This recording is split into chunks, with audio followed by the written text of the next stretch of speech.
Sekretaris Jenderal PD Perjuangan (PDIP), Hasto Kristianto menyatakan, pihaknya sejak awal telah melihat adanya ketidakberesan dalam tata kelola program makan bergizi gratis (MBG). Hal ini disampaikan Hasto merespons penetapan mantan Kepala BGN, Dadan Hindayana, sebagai tersangka kasus korupsi penyimpangan tata kelola program MBG.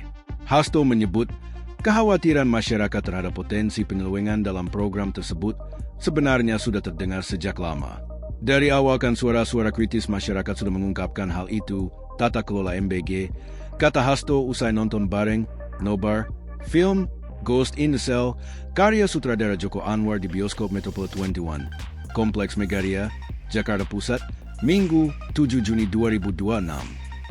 Sehingga ketika Kejaksaan Agung kemudian juga dalam kasus korupsi yang lain, Komisi Pemberantasan Korupsi, kalau sekiranya mendengarkan aspirasi dari suara-suara kritis, hal itu sebenarnya bisa dicegah sejak awal, ujarnya.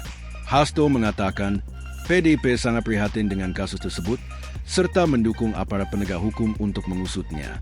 Jadi kami sangat-sangat prihatin dan kami memberikan dukungan terhadap seluruh upaya penegakan hukum, ucapnya. Oleh karena itu, kata dia, PDIP mengeluarkan instruksi larangan bagi kader karena mencium gelagat yang tidak beres dalam pelaksanaan program tersebut. Maka dari PDIP sejak awal kita melihat ada yang tidak beres di situ.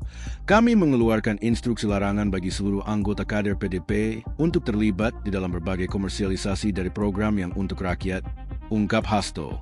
Sebelumnya, Kejaksaan Agung menetapkan ex-Kepala BGN Dadan Hindayana, ex-Wakil Kepala BGN Lodewijk Pusong, dan Sony Sonjaya sebagai tersangka kasus dugaan korupsi tata kelola program MBG.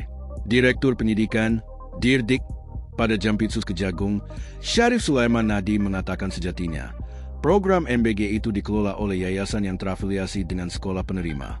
Namun pada pelaksanaannya, ternyata ditemukan banyak SPPG yang ditunjuk karena mempunyai afiliasi dengan petinggi BGN padahal tidak memiliki syarat untuk menjadi mitra SPPG.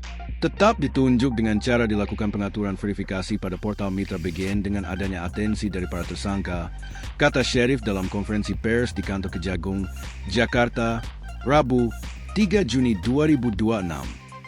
Selain itu, Syarif mengatakan Dadan CS melakukan intervensi kepada pejabat pembuat komitmen, PPK, sehingga penyusunan kerangka acuan kerja, pengadaan barang dan jasa pada BGN untuk mendukung program MBG tidak disusun sesuai kebutuhan real di lapangan. Adanya markup harga pengadaan sehingga terjadi kerugian yang tidak mendukung operasional pelaksanaan MBG, ungkapnya. Adapun pengadaan BGN yang dimaksud diantaranya. 1. Pengadaan motor listrik sebanyak 21.801 unit dengan total pengadaan sebesar sekitar 1 triliun rupiah. 2. Pengadaan 32.000 pasang sepatu yang tidak sesuai ketentuan dan adanya markup. 3. Pengadaan tablet sebanyak 31.000 sekian yang tidak sesuai ketentuan dan adanya markup. 4.